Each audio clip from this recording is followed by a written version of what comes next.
Assalamualaikum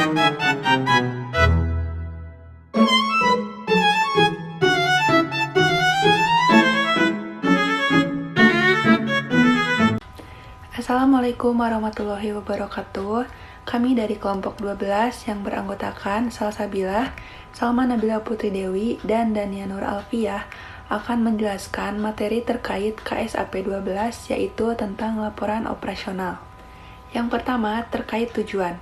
Tujuan pernyataan standar laporan operasional adalah menetapkan dasar-dasar penyajian laporan operasional untuk pemerintah dalam rangka memenuhi tujuan akuntabilitas penyelenggaraan pemerintah sebagaimana ditetapkan oleh peraturan perundang-undangan. Adapun tujuan pelaporan operasi yaitu memberikan informasi tentang kegiatan operasional keuangan yang tercermin dalam pendapatan laporan operasional, beban, dan surplus atau defisit operasional dari suatu entitas pelaporan. Selanjutnya, terkait manfaat informasi laporan operasional. Di dalam laporan operasional terdapat beberapa informasi. Yang pertama, mengenai besarnya beban yang harus ditanggung oleh pemerintah untuk menjalankan pelayanan. Yang kedua, mengenai operasi keuangan secara menyeluruh yang berguna dalam mengevaluasi kinerja pemerintah dalam hal efisiensi, efektivitas, dan kehematan perolehan dan penggunaan sumber daya ekonomi. Lalu yang ketiga, informasi yang berguna dalam memprediksi pendapatan laporan operasional yang akan diterima untuk mendanai kegiatan pemerintah pusat dan daerah dalam periode mendatang dengan cara menyajikan laporan secara komparatif. Lalu yang keempat, informasi mengenai penurunan ekuitas bila defisit operasional dan peningkatan ekuitas bila surplus operasional. Lalu bagaimana terkait periode pelaporannya? Laporan operasional disajikan sekurang-kurangnya sekali dalam setahun. Dalam situasi tertentu, apabila tanggal laporan suatu entitas berubah dan laporan operasional tahunan disajikan dengan suatu periode yang lebih pendek dari 1 tahun, maka entitas harus mengungkapkan informasi sebagai berikut. Yang pertama, alasan penggunaan periode pelaporan tidak 1 tahun.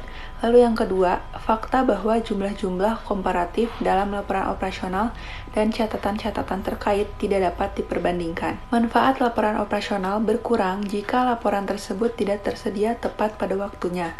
Faktor-faktor seperti kompleksitas operasi pemerintah tidak dapat dijadikan pembenaran atas ketidakmampuan entitas pelaporan untuk menyajikan laporan keuangan tepat waktu.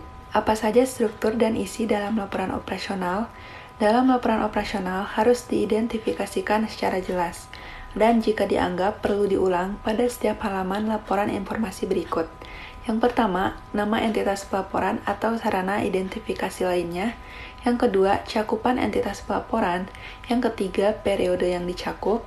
Yang keempat, mata uang pelaporan. Dan yang kelima, satuan angka yang digunakan. Lalu, struktur laporan operasional mencakup pos-pos sebagai berikut. Yang pertama, pendapatan laporan operasional. Yang kedua, beban. Yang ketiga, surplus atau defisit dari operasi. Yang keempat, kegiatan non-operasional. Yang kelima, surplus atau defisit sebelum pos luar biasa. Lalu yang keenam, pos luar biasa. Dan yang terakhir, surplus atau defisit laporan operasional. Di sini saya akan melanjutkan pembahasan yang sebelumnya telah dibahas oleh rekan saya, yaitu akuntansi pendapatan pada laporan operasional. Pendapatan laporan operasional diakui pada saat yang pertama timbulnya hak atas pendapatan dan yang kedua pendapatan direalisasi, yaitu adanya aliran masuk sumber daya ekonomi. Pendapatan laporan operasional yang diakui berdasarkan peraturan perundang-undangan diakui pada saat timbulnya hak untuk menagih pendapatan. Pendapatan laporan operasional yang diperoleh sebagai imbalan atas suatu pelayanan yang telah selesai diberikan berdasarkan peraturan perundang-undangan, diakui pada saat timbulnya hak untuk menagih imbalan. Pendapatan laporan operasional yang diakui pada saat direalisasi adalah hak yang telah diterima oleh pemerintah tanpa terlebih dahulu adanya penagihan. Nah, sebagai contoh, yang pertama itu contoh timbulnya hak atas pendapatan, yaitu pemerintah daerah menerbitkan SKPD pajak hotel kepada wajib pajak sebesar 100 juta. Pada saat SKPD ini diterbitkan, hak pemerintah ini untuk menagih sudah timbul, meskipun memang pajaknya itu belum terbayar.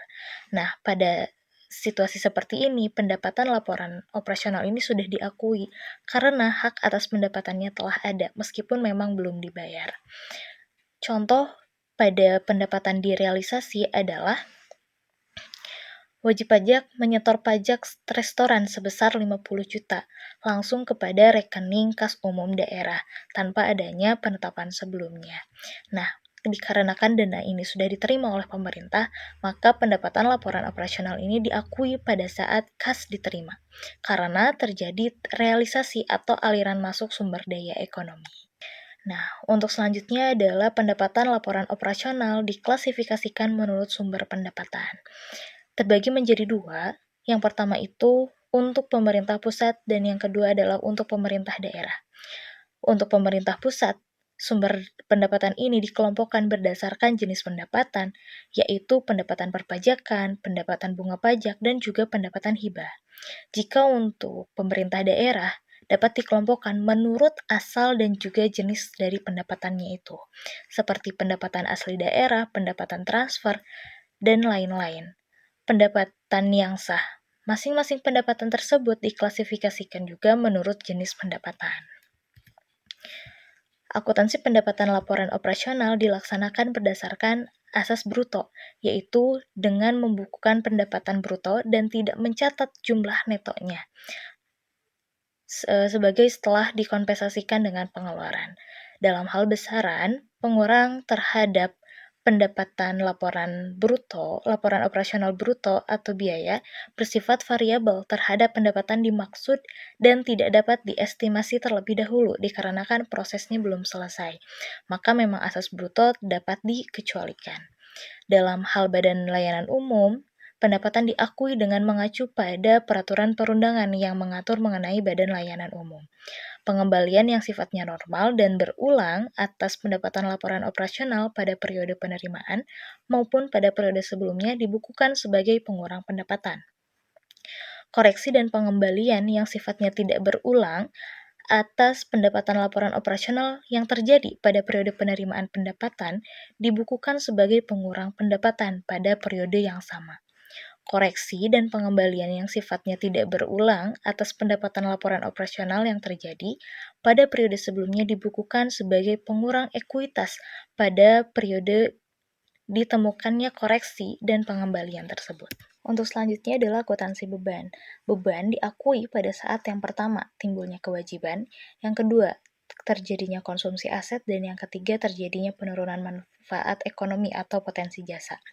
Beban pemerintah diakui saat yang pertama timbulnya kewajibannya, seperti tagihan listrik yang belum dibayar, yang kedua konsumsi aset, seperti penggunaan sumber daya dalam operasional, dan yang ketiga contoh penurunan manfaat ekonomi seperti penyusutan dan amortisasi.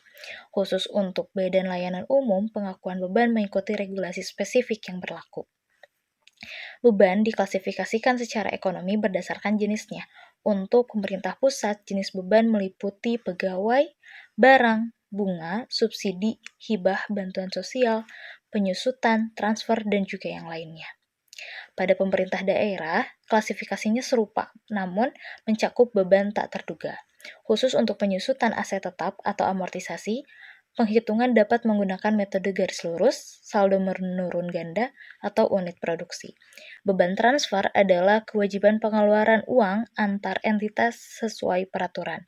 Koreksi beban pada periode berjalan dicatat sebagai pengurang beban, sedangkan pada periode berikutnya dicatat sebagai pendapatan lain-lain. Jika koreksi menambah beban, maka dilakukan pembetulan pada akun ekuitas. Baik teman-teman, di sini saya akan menjelaskan dari surplus atau defisit dari kegiatan operasional. Surplus dari kegiatan operasional adalah selisih lebih antara pendapatan dan beban selama satu periode pelaporan. Nah, defisit dari kegiatan operasional adalah selisih kurang antara pendapatan dan beban selama satu periode pelaporan. Selisih lebih atau kurang antara pendapatan dan beban selama satu periode pelaporan dicatat dalam proses surplus atau defisit dari kegiatan operasional. Nah, lalu ada dari kegiatan dari non operasional, yaitu pendapatan dan beban yang sifatnya tidak rutin, tidak perlu dikelompokkan tersendiri dalam kegiatan non-operasional, termasuk dalam pendapatan atau beban. Dari kegiatan non-operasional antara lain surplus atau defisit penjualan aset non-lancar, surplus defisit penyelesaian kewajiban jangka panjang, dan surplus atau defisit dari kegiatan non-operasional lainnya. Selisih lebih atau kurang antara surplus atau defisit dari kegiatan operasional dan surplus defisit dari kegiatan non-operasional merupakan surplus atau defisit sebelum pos luar biasa. Lalu ada pos luar biasa, yaitu disajikan terpisah dari pos-pos lainnya dalam laporan operasional dan disajikan sesudah surplus atau defisit sebelum pos luar biasa. Pos luar biasa memuat kejadian luar biasa yang mempunyai karakteristik sebagai berikut, yaitu yang pertama, kejadian yang tidak dapat diramalkan terjadi pada awal tahun anggaran, lalu ada tidak diharapkan terjadi berulang-ulang, dan kejadian di luar kendali entitas pemerintah. Nah, sifat dan jumlah rupiah kejadian luar biasa harusnya diungkapkan pula dalam catatan atas laporan keuangan. Lalu yang terakhir yaitu ada surplus atau defisit LO. Surplus atau defisit LO adalah penjumlahan selisih lebih atau kurang antara surplus atau defisit kejadian operasional, kegiatan non-operasional, dan kejadian luar biasa. Saldo surplus atau defisit LO pada akhir periode pelaporan dipindahkan ke laporan perubahan ekuitas. Terima kasih semuanya. Sekian yang dapat kelompok kami sampaikan. Mohon maaf bila terdapat kekurangan atau kesalahan dalam penyampaian materi. Wassalamualaikum warahmatullahi wabarakatuh.